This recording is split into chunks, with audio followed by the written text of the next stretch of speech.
A warm welcome to everybody. Welcome to the opening bell. It's good to be with you guys here. Before we do get started, remember the information we discuss in this video is opinion and should not be construed as advice in any way.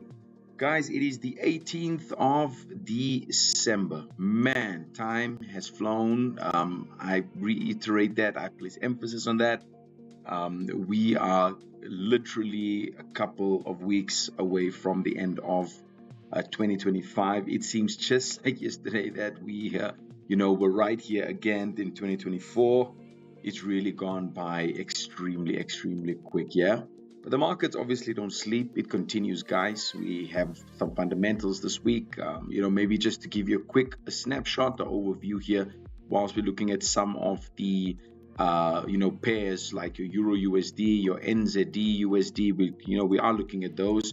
But maybe just some fundies here, maybe just to start off with. New Zealand, or at least the NZD, fell to about 0.57 near a 2-week low. This came because of strong GDP growth. Even although, I beg your pardon, let me just rephrase it. Even although there was strong GDP growth, it still fell. Q3, there was a 1.1% of growth. It did beat expectations. However, there still seems to be spare capacity in the economy. Growth is not expected to push inflation higher, but you're seeing, people that are in really your good positions, such as your Governor Anna, said that rates likely should stay unchanged through 2026, and obviously also made a note that the financial conditions are already tight in New Zealand. So the impact really that we're looking for here is that the rate hike expectations is reduced, which means we could get a stronger New Zealand dollar, which is what we're actually gunning for. And if there is one probability of a July hike, did fall to about 40%. So there is talks about it, but at this point in time, July seems to be the month that has come forth now. And then obviously the New Zealand dollar is just remaining a little bit under pressure. Despite that growth, and we're seeing a bit of the US dollar come through there in terms of short-term strength.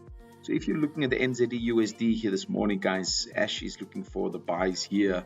I'm already in some buys actually, and price has been really just correcting right now for the past couple of days. It's been about 6 days or so, and so I'm waiting to see when this support will actually mount up and we can really push up now. It really it looks like it's due. We're just waiting for some extra movement to the upside before that takes place. Obviously, the euro also, I am in some buys here as well. We're seeing a stronger dollar, perhaps short term, but more from a medium term perspective. We're still seeing the strength here. We've been in this consolidation here for about 5 days. It goes without saying, guys, there is a correction. There's a structure or at least a developed structure here now. And we're waiting to see whether price will either break these highs, or if it's actually going to come down a little bit further before we push up. So we're really looking at that at this point in time. Also, don't forget the gold price. We saw that there has been a bit of a dip, a slight dip, guys, very slight, to about $4,330 per ounce. Still near the record highs. Why did this happen? Well, expectations of future US rate cuts. The cooling labor market also plays a key. And the rising geopolitical risks are actually on the table as well. And the impact of this is that gold remains structurally bullish, which is something we've been saying for some time. I mean, it's not something new, but it does remain bullish. It's up over 50% in terms of strength for the year. Pullbacks are seen as consolidation, not trend reversals. Please make a note of that if you have not. It's just a pullback. That's all it is. It's not a reversal in any of the trend. To come down from this trend here, or at least from what happened this year, look at this. Look at how this is extremely bullish all the way up there. You see that? All the way up. So this is extremely bullish at this point. This is the entire gold price here, all right? Guys can also look today to the Euro AUD. Looking for some more buys here that is correlating with the Euro USD, definitely. We're just waiting for some extra follow through. It's taking a bit of time. As we mentioned, it's festive period, guys. Things tend to slow down because guys are obviously on, on break. Many massive institutions that would normally be pushing through the markets, they have obviously gone breakaway, but that's normal. That happens every year. So it's nothing different from what we know. GBP NZD as well, the buy at this point in time looks good. Looks like there's a correction that is taking place here to the upside. You can check it out on the hour frame here from an intraday perspective and track the structure, as well as the NZD CHF, guys. That is another one here that looks to be going down, which is actually correlating now, inversely with that of the NZD USD, which is a very interesting one there. So just check these ones out. We have some of the major pairs that are a bit bullish. We have some of the minor pairs that's going a bit in the other direction. So it's a mixed movement here today. But guys, after it's all said and done, this is, it's Thursday. It's the end of the trading week. We are a couple of days away from Christmas. Yes, there's some technical moves. One cannot omit that and say it's not there. It is.